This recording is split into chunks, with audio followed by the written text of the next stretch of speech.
This is Modern Service Mastery, Business School with Boots on. Real lessons, real talk, and real growth for the residential service industry. Let's get to work.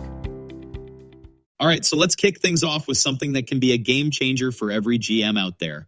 EBITDA, earnings before interest, taxes, depreciation, and amortization.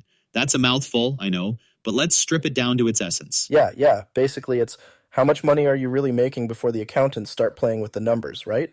Exactly. But more than that, it's a measure of pure operational performance. It gets rid of the noise. No bank loans, no tax quirks, no funny accounting, just how well your core business is performing. And for GMs, this should be one of your go-to metrics. Your cheat code for managing smart, right? Like, if you're trying to figure out what's really working or not, it's all in those EBITDA numbers. Absolutely. And what makes it so powerful is that it's not just about numbers or spreadsheets. It's about choices. It tells you if you're putting your resources where they make the biggest impact. For instance, I remember a landscaping project where we were bleeding cash. Wait, hold up. Bleeding cash? How bad are we talking here? Let's just say it wasn't pretty. The costs were spiraling because we hadn't properly analyzed labor hours or material waste. But when we broke it down through the lens of EBITDA, we saw exactly where the bottlenecks were and fixed them. It meant streamlining schedules, rethinking our supplier contracts, and bam, turned a loss into profitability by the end of the quarter. See? Classic example of why this stuff matters. It's not just for corporate suits, it's for boots on the ground too. Like, those numbers, they tell you what to fix, fast. Exactly, Jake. And here's the thing. When you know EBITDA inside and out, it's not just about financials. It's about putting your team in a position to succeed. Higher EBITDA means more money to invest in their gear, their training, their overall growth. Right, and for the crew out there, better EBITDA could mean jobs that are more secure, maybe even raises. It's big picture stuff that trickles down. And we can't forget leadership. Communicating this to your team is just as crucial. They need to understand how their daily actions impact profitability. When they know how they contribute, they're more engaged, more accountable. Totally, but keep it simple, man. Nobody wants a lecture about amortization while they're sweating through a 90-degree day. You got to keep it clear, real, and actionable, right? Back to the basics. It's all about making that connection between the work and the results. When your crew sees those results, that's when real change starts to happen. Okay, so we've been talking about using EBITDA to figure out what's really working and what's not. But when we're looking at cutting costs smartly, where do you even start? You can't just cut everything and hope it works, right? Exactly, Jake. Cost optimization has to be strategic. You don't just slash for the sake of it. You identify inefficiencies. For instance, renegotiating supplier contracts can be a great starting point. I mean, when's the last time most GMs went to their suppliers and said, hey, how can we do better together? Oh, I know that one. Half the time we just accept whatever's on the invoice. But if you ask, you'd be surprised what suppliers are willing to work with, especially if you guarantee the volume. Absolutely. And let's not forget operational efficiencies. One company I worked with improved EBITDA by over 20% just by automating their inventory order process. They trimmed waste and avoided overstocking, which in landscaping can pile up, literally.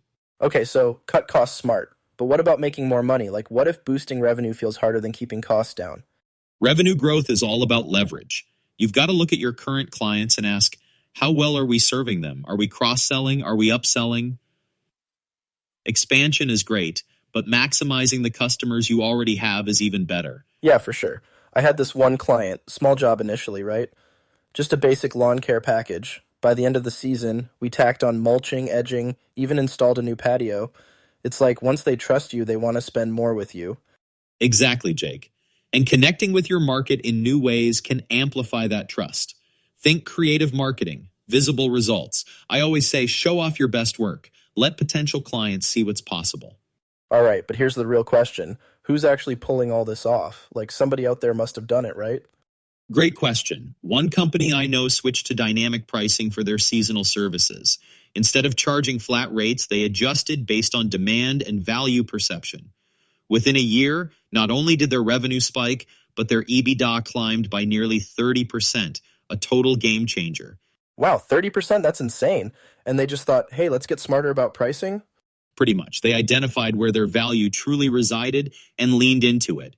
The results were undeniable. And for GMs listening, these aren't pipe dreams. This is achievable with the right strategies and a mindset that prioritizes both efficiency and growth. All right, I'm sold. Let's go optimize some costs and rake in that EBITDA, huh? Okay, Mike, so I'm fired up to start using these strategies, but how do I even get my crew on board? Most of them see EBITDA and think it's some kind of accountant mumbo jumbo. And that's totally fair, Jake. You don't need to hit them with the terms like depreciation or amortization. What they need to know is simple EBITDA is about performance. It's about how their work contributes to the company making money, and that money circles back to them. Yeah, like, you do good work, we get paid, y'all keep your jobs, and maybe get shiny new trucks. Exactly. But it's even more than that. You can frame it as, look, when productivity goes up and costs go down, there's room to invest in the things that make their jobs easier.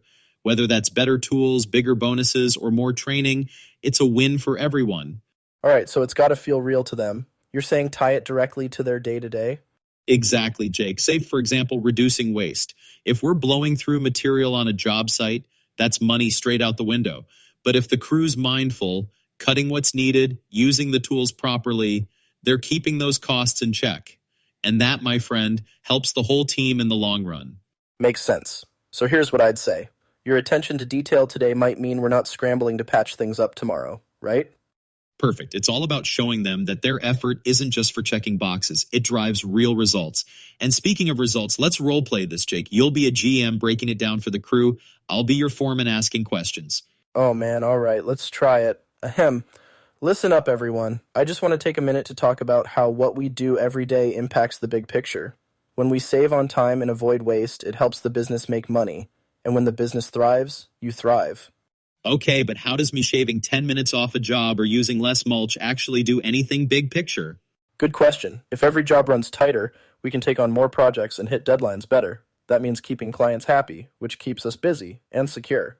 It's not the little things alone, it's the fact that all the little things add up. Nice delivery, and you hit the nail on the head, Jake. Breaking it down into actions they can control is key. People care when they see how their efforts directly drive success. Plus, you keep it quick and easy. No lectures, no fluff. Nobody needs a TED Talk out on the site, right? Right, and you pair that with recognition. When a team crushes it, you got to let them know. Tie the results right back to their effort. Keep it practical, keep it simple, and keep it motivating.